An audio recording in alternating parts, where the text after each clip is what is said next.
1992年へ時間を逆行。ブラウン管の中。鮮烈な色彩で駆け抜ける姿。私たちの心は、モータースポーツに熱狂を預けていたのでございます。皆様こんにちは。すぐみモデラーのたまです。今回はタミヤ製、ロータス107を製作しましょう。90年代の雰囲気が溢れんばかりのフォルム。地上の戦闘機を彷彿させるシルエット。この素晴らしいマシンをどう再現するのか、タミヤ様の解釈が今から楽しみでございます。中古市場でもあまり高騰していない往年のキット。フリマサイトで驚くほど安く買うことができました。ハーバートと発記念が選択できます。タミヤ様の似顔絵担当のお方。この独特のタッチが本当にお気に入りでございます。やっぱフォーミュラキットといえばこのパッケージ。思わず保管したくなるほどです。まあ後で問答無用で引き裂きますけどね。タイヤは粉を吹いて絶命寸前といったところでしょうか。とてもベーシックなカウル分割スタイル。見慣れた光景に安堵感すら覚えます。90年代のサスアームは細く長いのが特徴。心配だった歪みもなさそうです。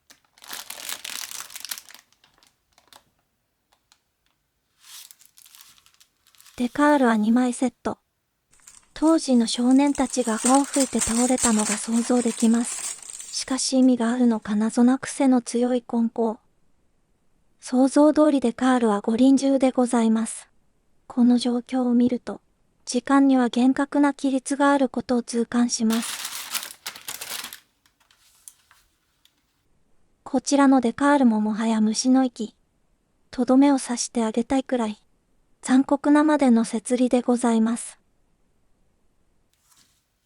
説明書は安定のタミヤ様。的確な指示に迷うことなく組み上げることができそうです。しかしこの複雑なカラーリングをデカールで再現するとは。おやおや。お久しぶりの一体型ウィング。はじめは困惑しましたが今ではお気に入り。必要な塗料は多め。重要なのはパークグリーンくらいでしょうか。あとはどうにでもなりそうな塗料ばかりですね。当時初めてこのマシンを見た時からのお気に入りカラーリング。難易度は高そうですがぜひ上手に完成させてみたいです。説明書の記載ミスに訂正を載せていました。他メーカーならミスも知らぬ存ぜぬを貫くというのに、さすがのタミヤ様でございます。当時のプラモラインナップが大変懐かしいです。787B もう一回作ってみたいです。本題のある。バイクキットの中でも作ってみたいキット上位でございます。フォーミュラキットの標準的パーツ数。これは思ったよりも早く形になるかもですね。それでは製作スタートでございます。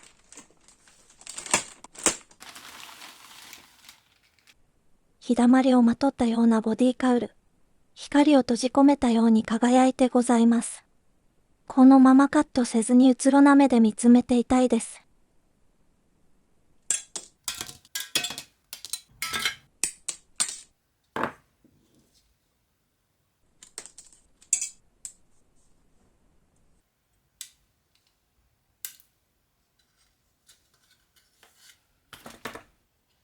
カウルの汗目消しなんて久々。最近は最新キットのお世話になっているので、こういうレトロな雰囲気を感じるキットは楽しいですね。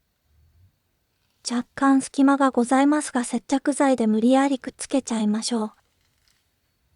今回使用するのはタミヤ様の速乾流し込みタイプ。多めに流し込んでブチュッと溢れ返っていただきます。触って確かめたいのを我慢して明日まで待ちましょう。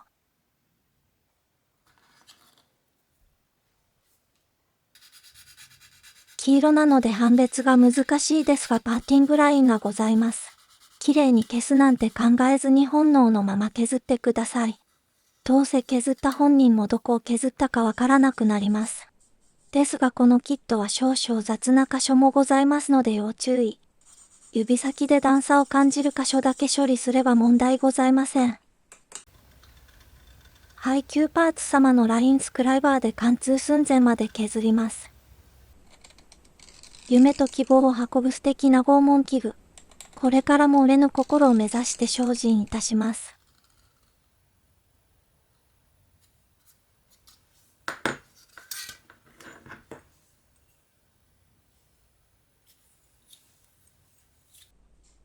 そして翌日、カニ光線でさえ恐れるブラック企業から帰宅。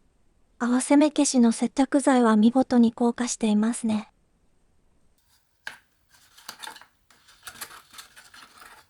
適当に削ってみましょう。力を入れずとも軽く擦るだけ。何度も確認しながら作業を進めてください。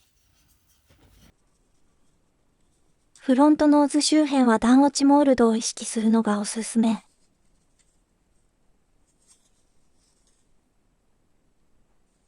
リアカウルも同様に角を落とすように削ります。この45度の角度が後々の仕上がりにつながります。クリアランスが狭いのでフィッティングに不安が残ります。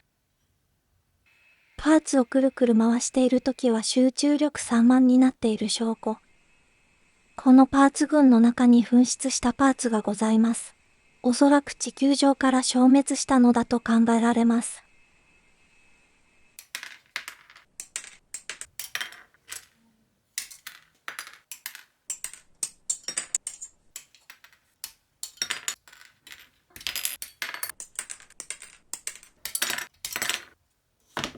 よく確かめないと最近パーツを紛失することが多いんですよね。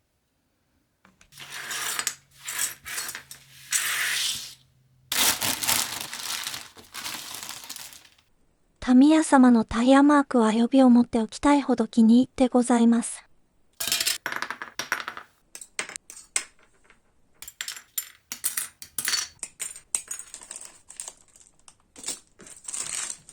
サスアーム類は慎重に切り落とします。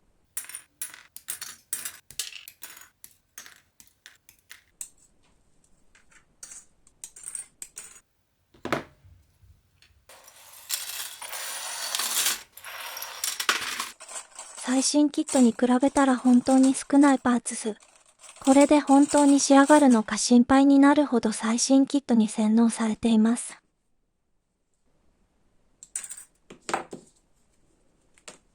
ほんのちょっぴり空力パーツが発展しだした時代。二重構造のボーテックスジェネレーター。当時の天才が考え出した人知の限界。見えぬものを描き出す魔法の装置です。カウルの裏打ちにはタミヤ様のフラットブラック。先日買いに行くと売り切れており膝から崩れ落ちました。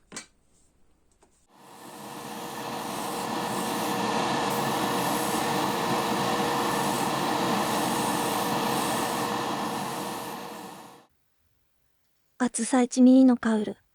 照明器具が放つ4000ケルビンの光でさえ通さない漆黒の盾。プラスチックがレーシングカーの骨格になった瞬間です。せっかく綺麗に裏打ちできたので丁寧にマスキング。本塗りの前にイエローサフで下地を作ります。ガイアノーツ様のサフは各色揃っているので助かります。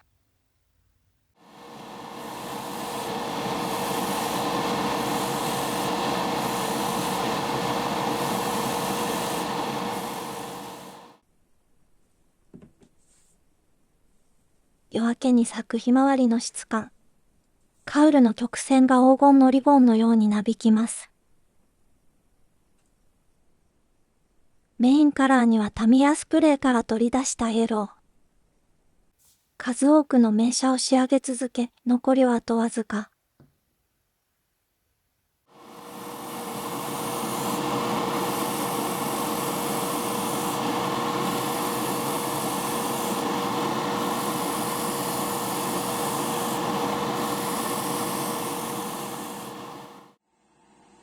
イエローサフを挟むことで薄い塗膜で綺麗なイエローを表現できます。相変わらずセミグロスブラック待ちで溢れ返るパーツたち。セミグロスブラックだけを塗ってくれるメイドさん募集中です。面倒ですがこのくらいの量ならあっという間に塗って差し上げます。溜まりまくった段ボールを片付け、謎の生物が居座ってました。やだ怖い。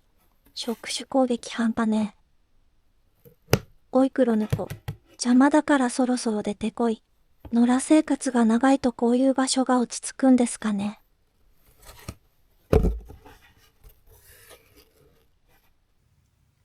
遊んでいるうちにメインカラーのイエローが乾燥したようです。相変わらずこのイエローは素晴らしい発色で楽しませてくれます。ここから修羅の道に突入。サブカラーのグリーンは塗装します。デカールをコピーして塗り分けラインを描きます。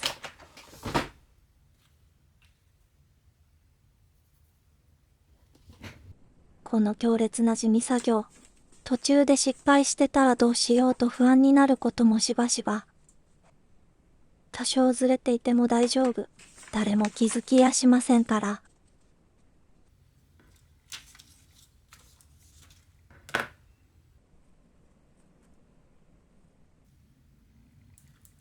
今回は塗り分けの境界線にデカールを貼らないので、あまり神経質になることもなく描くことができます。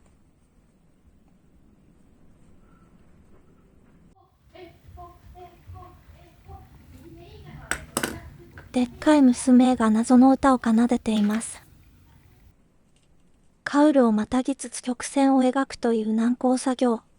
一見単純な所業に感じますが、そこには想像を超えた深淵が広がっています。テープ一枚が無限の可能性と不確定性を秘めているのでございます。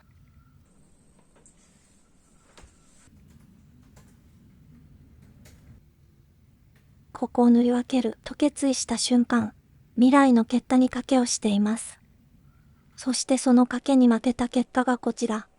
塗り分けラインの内側と外側を間違って貼るという愚行。ですがそのミスに気づくことができるかどうかが経験値に反映されます。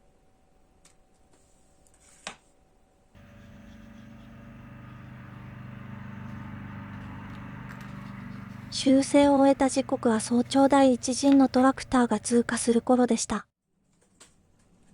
カウルを合わせてラインの位置を確認します。完全には引けない常に曖昧な境界線。だからこそ美が生まれるのでございます。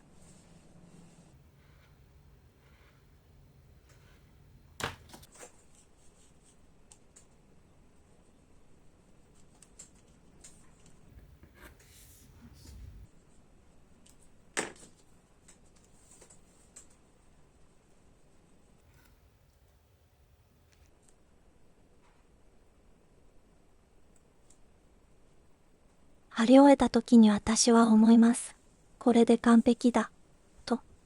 しかし心のどこかで、もしかしたら、という疑念が囁きます。その声すらも愛おしく、マスキングとは完璧を夢見る不完全な生き物なのでございます。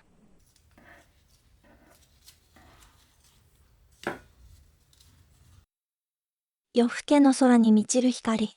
春の花々を抱いたフラワームーン。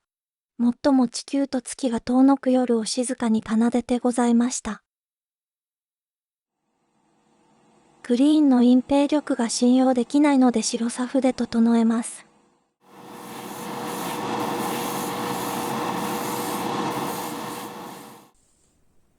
カスタードホイップのようで深夜のコンビニが恋しくなりますね。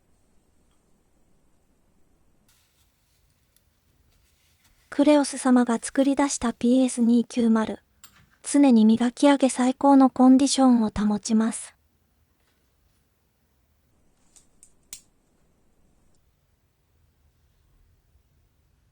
タミヤスプレーから摘出したパークグリーン。こちらも多くのレーシングカーに使用できる伝統的な色彩。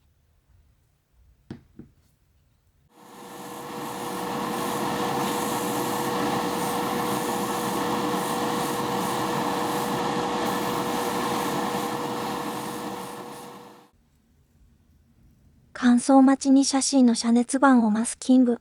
手慣れたもので目を閉じてでも、半目でも施工することができます。ご覧ください、このシャープな処理。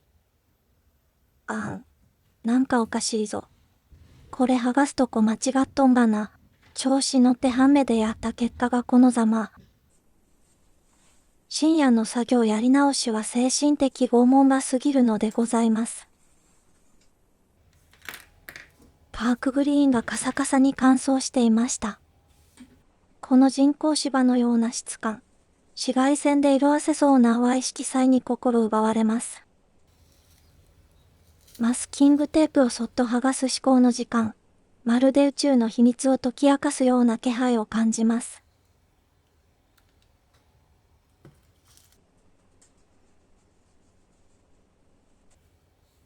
指先がゆっくりとラインをなぞり、色の境界が一つずつ明らかになっていく様子。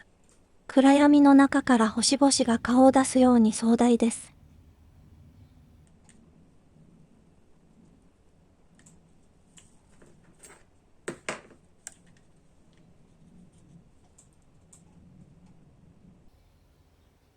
これで終わりだと思いましたか？まださらに拷問。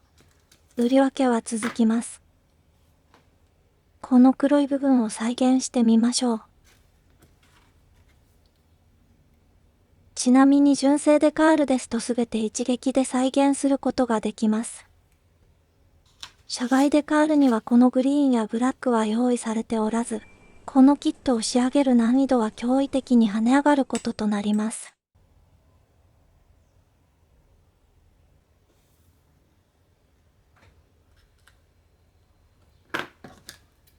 終わることのない折感を受け続ける時間。それでも直樹が狂ったように手を動かし続けるカーモデラー。あなたにも分かっていただけるはずです。コックピット下段も黒く塗装する必要がございます。ここの塗り分けラインは重要。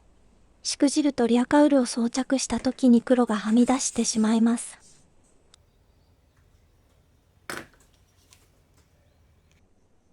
フィニッシャーズのカーボンブラックマット。なんとなくカーボンっぽくしておけばそれっぽくなります。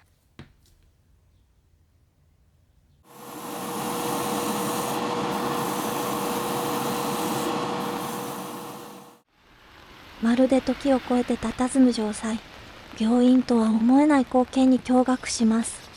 本日は初めての全日本ラリー選手権の観戦。イベント会場では娘が大はしゃぎ。この後時速200キロからの側壁激突を起こしてました。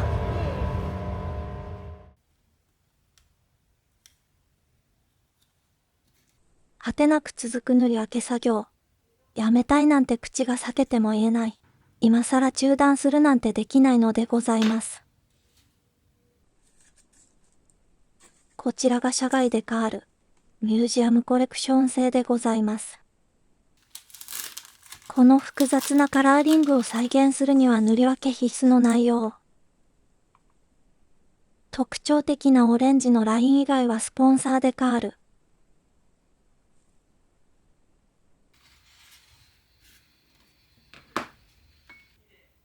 これはまずいことになりました。先に塗ったグリーンと位置が合わない気がします。それにこのフロントノーズ部分。サスペンションカバーをまたぐのですが補修の色合わせが必要になります。この微妙なオレンジを調色するのは大変。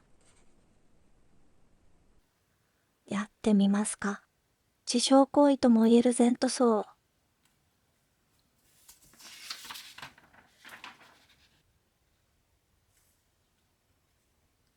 ロータス107。それは1992年、ロータスが新たな希望を託して生み出したマシン。エンジニアのクリス・マーフィーが描いた美しきシルエット。幽霊な空力設計と先進のモノコック構造を併せ持ちます。その誕生はロータスの長い歴史の中でも挑戦の時代。夢を託したフォードコスワース製の V 型8気筒。ドライバーには若き日のジョニー・ハーバートとミカ・ハッキネン。表彰台こそなかったものの、コンストラクターズポイントではフェラーリに次ぐ5位を獲得。名門復活の大きな足がかりとなったそうです。オレンジでは濃すぎるので、キャラクターイエローで染め上げることにします。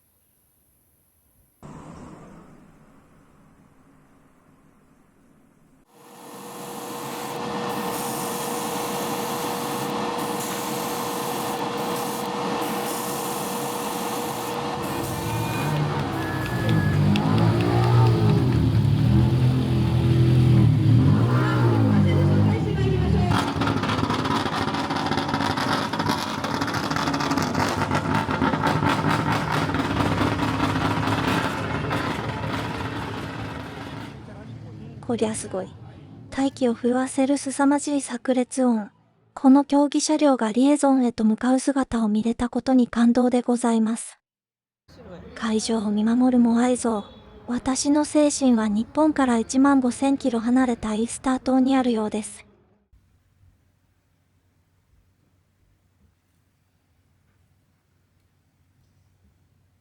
キャラクターイエローの両先端には濃いグリーンを塗ります。過去に類を見ない塗り分け作業の連続。このキットをこなせば何か自分の価値観が変わりそうな気がします。そして選んだのはレーシンググリーン。こちらもタミヤ様のスプレーから摘出しました。どんなキットに使ったのかもうすでに忘却の彼方でございます。濃すぎる気がするのは疲れているからだと自分に言い聞かせます。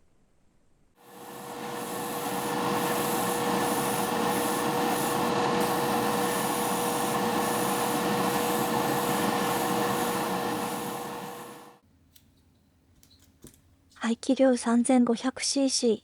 最高出力730馬力を13500回転で発生させる自然吸気エンジン。このエンジンの使用量は日本円にして年間約20億円。零細チームにおいて激しい負担を強いていたようです。今回制作しているロータス107からたった2年後の1994年。チームロータスが F1 から撤退する原因は、このエンジンの使用量による負債だったそうです。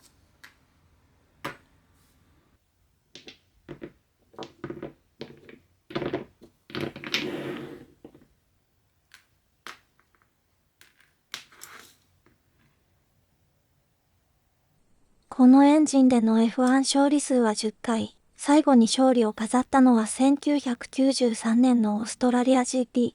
コンストラクターはマクラーレン。ドライバーはアイルトン・セナ。これはセナ自身最後の優勝でもあります。そう思うとレースの歴史において重要なエンジンでございました。エンジンヘッドの文字をエナメル拭き取りで仕上げるのも久々。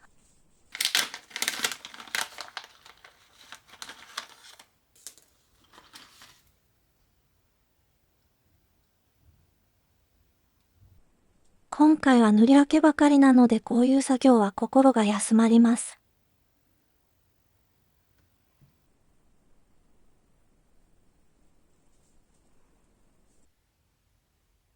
いよいよ最後のマスキングを剥がす時が参りました。かすかに優しい音を立ててテープを引き剥がします。隠されていた銀が、微細な塗料の粒が夜空の星屑のようにきらめきます。はみ出しや滲みですら小さな星雲や流星の奇跡のよう。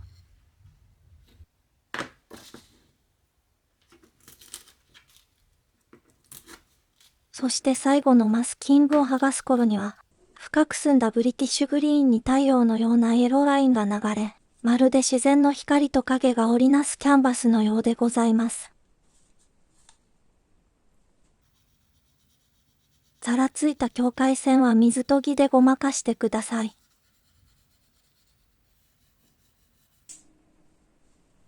若干ラインがガタついたところもございますが、デカール貼ればある程度ごまかせると思います。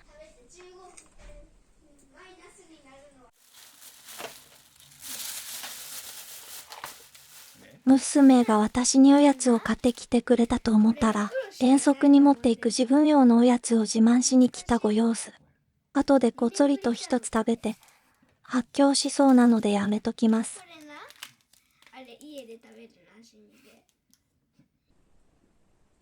美しく仕上がったエンジンヘッドカバー。搭載すれば存在感が増します。エキゾーストパイプの焼き色ように着色したクリアカラー。今後カウルに隠れて見えなくなる箇所を彩ります。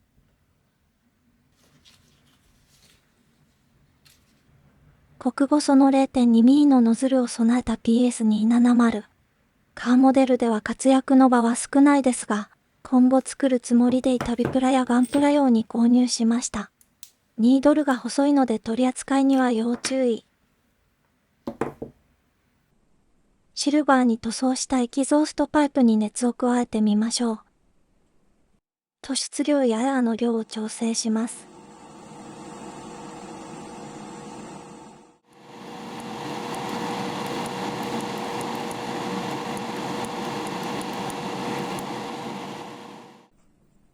リアウィングもスポンサーデカールしかないので白く塗る必要があります。このキットは1年分のマスキング作業をこなした気分です。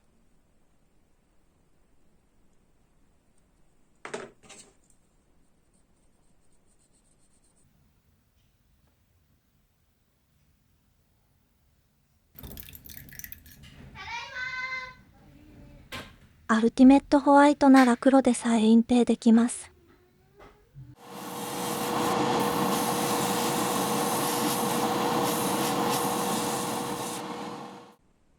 追い込みをかけるように細かなパーツ類も着手。たこ焼きの鉄板は8個同時に焼くことが可能。ブレーキ周りは墨入れ塗料で立体感を出します。ほんの些細な作業で違いが生まれます。ですがホイールでほとんど見えなくなるので動画用の世界。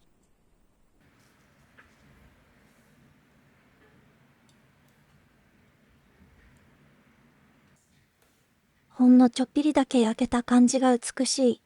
走行距離25キロといったところでしょうか。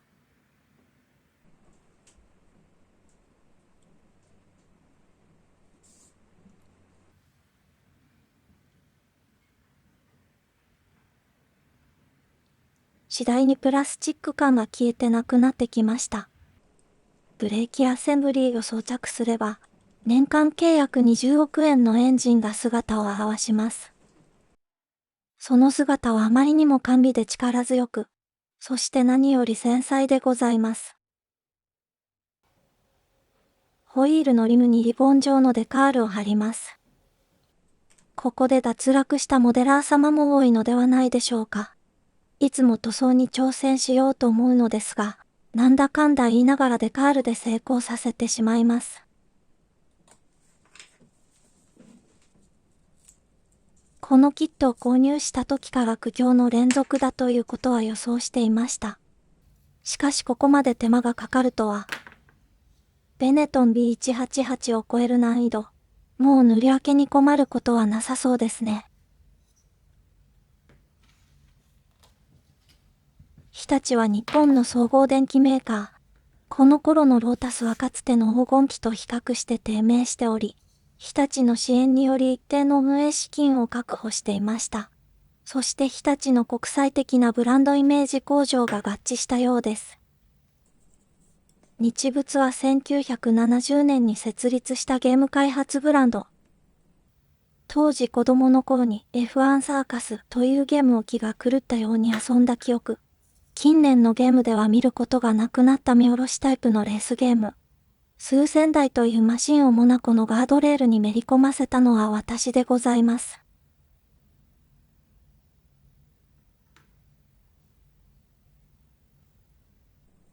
1992年のフォーミュラ1。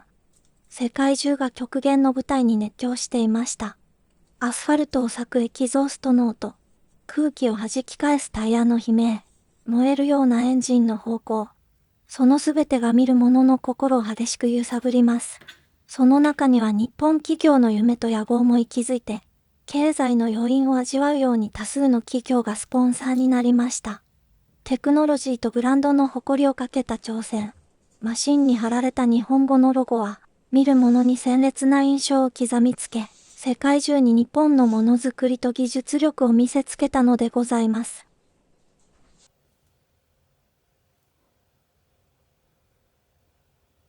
このキットはカウルをまたぐデカールが数多くございます。社外デカールは分厚く硬いのでカットするのも億劫。マークフィットやドライヤーを駆使して施工します。熱を加えて柔らかくしてからカットすると割れずに済みます。貼ってカットするたびにカウルを分離するので、塗膜が剥がれないように注意が必要です。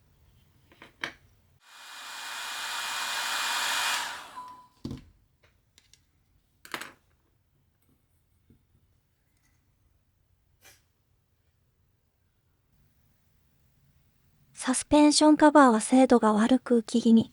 デカールをカットする角度も独特で精神が削られます。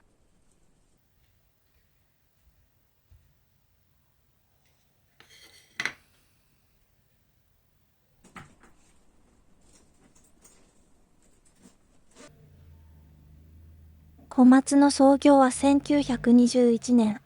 建設機械の製造販売メーカーです。F1 との関わりは深く、ウィリアムズのスポンサーを2025年現在でも継続しているそうです。1992年時点で23歳のミカ・ハッキネン。出身地はフィンランドのヘルシンキ。ロータスから F1 デビューして2年目のシーズン。ロータスのマシンは信頼性やパワーでトップチームに劣りましたが、ハッキネンは抜群の速さと安定感を発揮。トップチームへの移籍が噂されるほどの注目を集めたのでございます。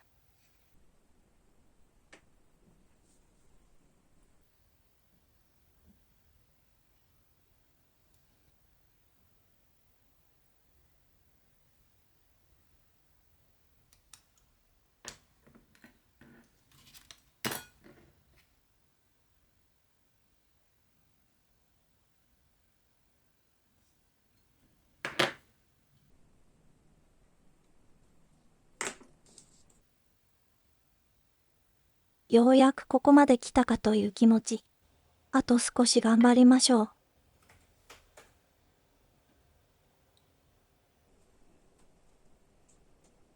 細く尖ったフォーミュラが空力パーツの効果に気づき始めた頃、見慣れないデバイスに私たちは驚かされることとなります。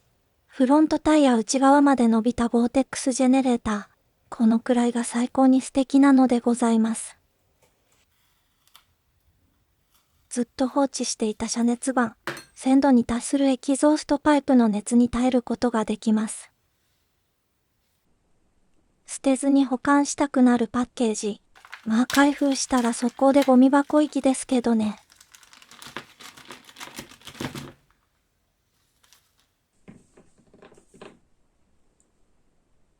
リアタイヤだけ素材が異なるのでしょうか。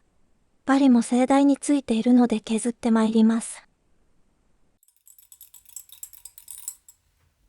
クリアにはガヤノーツ様の EX クリア。ストックも残り1本となってしまいました。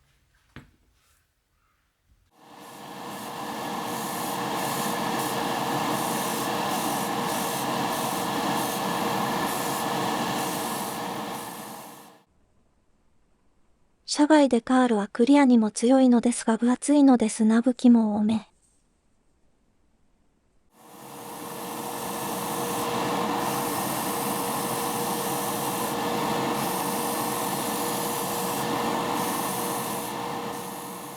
クリアの本塗りは4コートしてみました。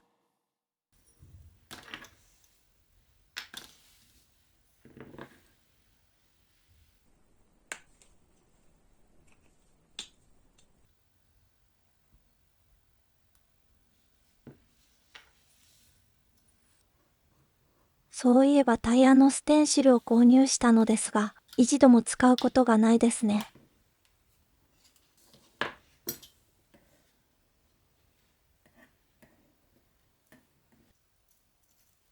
プラモを始めた頃はこのタイヤマークの貼り方がわからず、台紙ごとカットして無理やり貼り付けていたことを思い出します。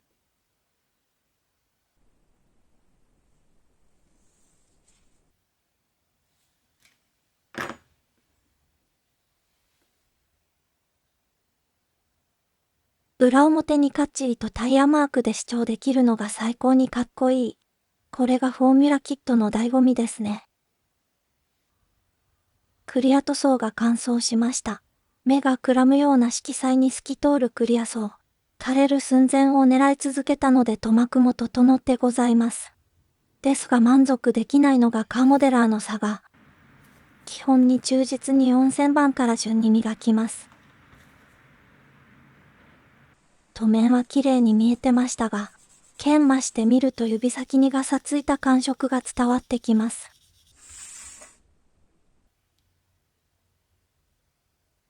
サフトクリアを含め8層の塗膜とは思えない滑らかな表面。4000番の美しさはどんなキットにも似合います。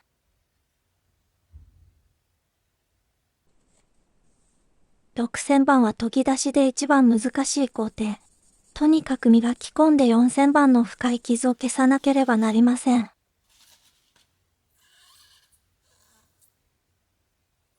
すごい音が鳴るまで紙やすりをこすった。8000番まで来ると YouTube で旅動画を見ながらでも余裕です。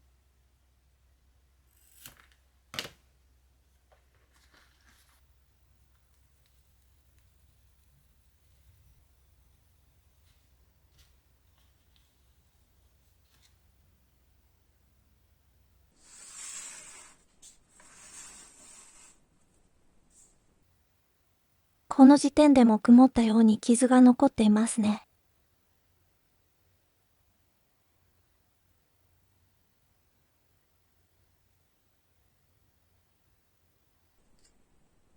1万番で指先がふやけるまで磨き続けます。1万番の結果なんてすっ飛ばしてセラミックコンパウンド。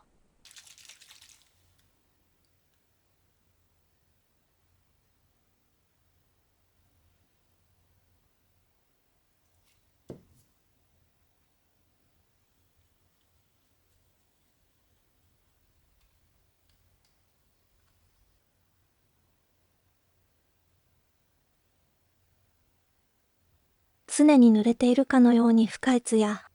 見る角度によって傷が確認できますが、そんなもん気にしてたら一生終わらないので次に進みます。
個々が情報でつながっていない時代、私たちはブラウン管の中に夢を見ていました。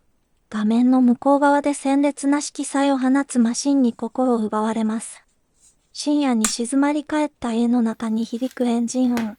それは日常の静けさを破る、まるで遠い国からの呼び声のようでした。あの時代、日本は高度経済成長の名残を背負い、バブル経済の熱気とともに、すでにどこかで崩壊の足音を感じ取っていました。しかし F1 の世界には衰退の影はなく、むしろそこには人間の限界を超えようとする無垢な情熱が息づいていました。目を輝かせて見つめたのは、ただのマシンの速さではなく、時間を置き去りにする思想の美しさ。重力を振り切り、風を裂き、限界を超えてゆくその姿。私たちの心に何か取り戻せないものを投げかけてきました。誰もが口に出せない憧れ、幼い頃の夢、そして心の奥でこっそりと持ち続けていた焦り。あの画面の向こうにはそれが確かにありました。日曜の深夜にあの光景を見つめ、とても真似なんてできないのだと自分の経歴を恨み、最先端技術を見せつけられていた飢えた時間が懐かしいです。あれから何十年経った今も、あの瞬間の色彩と音が心の奥でかすかに響いています。あの夜の静けさ、胸の奥に灯った熱、どれほど時が過ぎても決して色あせることはないのでございます。新緑に降り注ぐまばゆい光、ロータス107、完成でございます。美しすぎて恐縮でございます。